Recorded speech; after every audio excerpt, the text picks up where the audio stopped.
Wait, so Lena, what's was better? Because you haven't had it. Adam's you and Adam. Sorry, Jason was the first you've had, You right? know what? Let me say something. I find this very uncomfortable to talk about.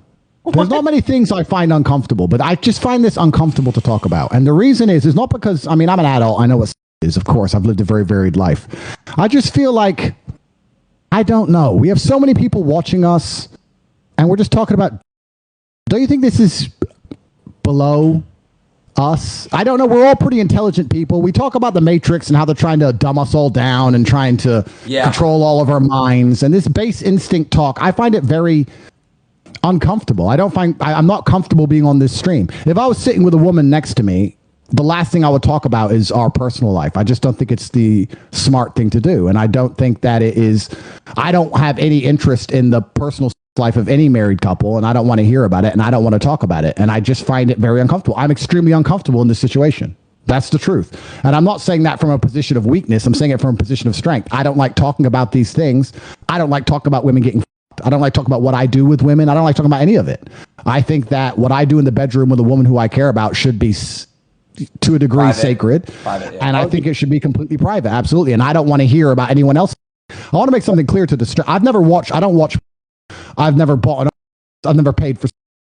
My relationship with involves love, and I don't think it should happen outside of love.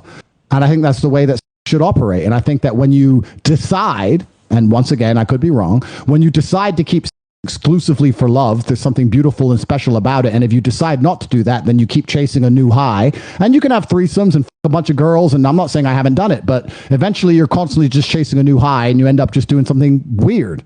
Whereas if you just say, I only sex with girls I love, then it's always special and it's always pretty sacred, and you get to just enjoy it that way. And beautiful children are birthed, and just life goes on.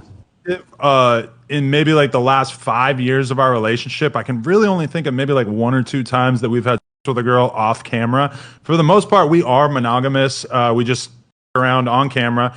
And I think if anything, our realization is that the world is so extremely fascinated by a couple like us who are open-minded, because there's a lot of conversations about polyamorous relationships. And, you know, in our case, I do think it's kind of disingenuous for everybody to act like we're in this crazy poly relationship when we actually are monogamous, besides on camera.